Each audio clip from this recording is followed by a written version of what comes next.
بسم اللہ الرحمن الرحیم. ویلکم بیک ناظرین, واپس آ چکے ہیں ہم اور وقت بہت کم ہے. میں علامہ سجاد شبیر رضوی صاحب کی طرف جاتی ہوں تاکہ بات کو ہم تھوڑا سا سمیٹیں, موضوع کو سمیٹتے ہوئے ہم آگے کی طرف بڑھتے ہیں. جی میں سعدیہ بہن, فتح مکہ جو ہے وہ ہمیں خاص طور پہ سمپل سی بات کہ ہم امتیوں کو اس سے کیا سبق لینا ہے؟ ہمیں عفو, درگزر, برداشت.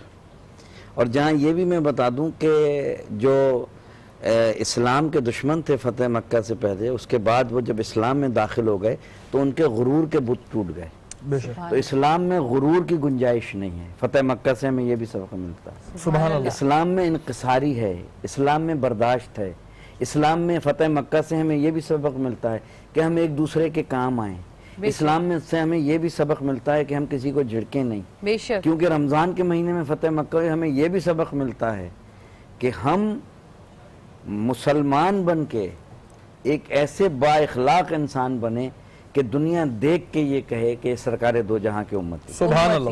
اور جو کہ یہ امتی سمجھ نہیں پا رہے. میں صرف ایک بات تمام کو سمجھانا چاہوں گا اور خود بھی سمجھنے کی کوشش کروں گا کہ میرے رسول نے ان کو بھی معاف کیا جو حضور صلی اللہ علیہ وسلم کے چچا کے کلیجے کو کھاتی ہیں, جسے ہندہ کہتے ہیں, اور میرے آقا کے سامنے آتی ہیں اور فرماتے ہیں کہ میں نے اللہ کے خاطر تمہیں معاف کیا, میرے سامنے مت آیا کرو کیونکہ مجھے اپنے چچا کا چہرہ یاد آ جاتا ہے. تو یہ ٹالرنس, یہ مقام, یہ صرف اگر مل سکتا تو اسلام میں مل سکتا ہے کہ ایک انسان سے اس لیے معاف کیا جاتا ہے کہ اپنے ذاتی چچا کا کلیجہ ایک خاتون کھانے والی اللہ کے دین کے لیے معاف کرنا, یہ اسلامی سبق دے سکتا ہے.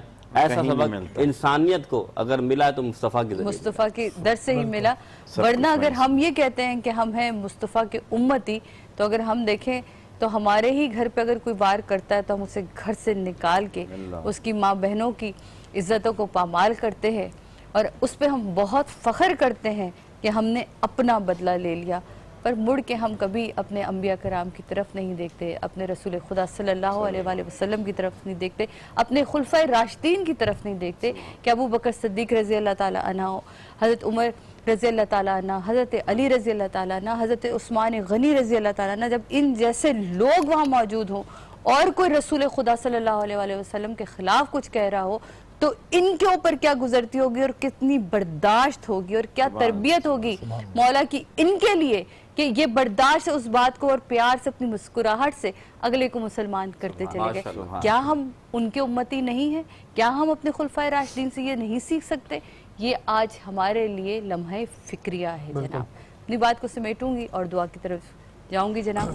بالکل جی, لوگوں نے دعاؤں کا کہا ہے اور آپ سب سے گزارش ہے کہ آپ لوگ بھی آمین کہیے گا. نسیم صاحبہ لکھتی ہیں ان کے بیٹے صادق جاوید کا ایکسیڈنٹ ہوا تھا 3 ماہ قبل اور ان کو چلنے میں ابھی بھی پرابلم ہے, تو اللہ تعالیٰ ان کو صحتیابی عطا فرمائے. آمین. آئمہ لغاری لکھتی ہیں کہ ان کے بیٹے کے لیے دعا کریں کہ اللہ تعالیٰ ان کو زندگی اور صحت عطا فرمائے.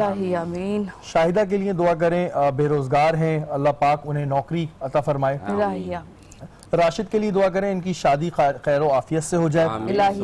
دلشاد کے لیے دعا کریں کہ ان کا کوئی نجی معاملہ چل رہا ہے, اللہ تعالیٰ اس معاملے کو جو ہے حل عطا فرمائے. اور آخر میں یہ ہے کہ گزر جائیں گے ہنستے کھیلتے سارے مراحل سے. بے شک. گزر جائیں گے ہنستے کھیلتے سارے مراحل سے, غلامان محمد ہیں نہیں بھٹکیں گے منزل سے. سبحان اللہ. غلامان محمد ہیں نہیں بھٹکیں گے منزل سے. سبحان اللہ. جیتے رہیں, مولا آپ کے علم میں اور اضافہ کرے. جناب ہمیں اجازت دیجیے, آپ لوگوں سے ملاقات ہوگی کل جیسا کہ آپ کو پتہ ہے کہ گفتگو ہوگی مولا کائنات مشکل کشا علی پر, ان کی شہادت اور ان کی شخصیت پہ ہم بات کریں گے جناب. تو ہمیں اجازت دیجیے, کل آپ سے ملتے ہیں. اللہ حافظ.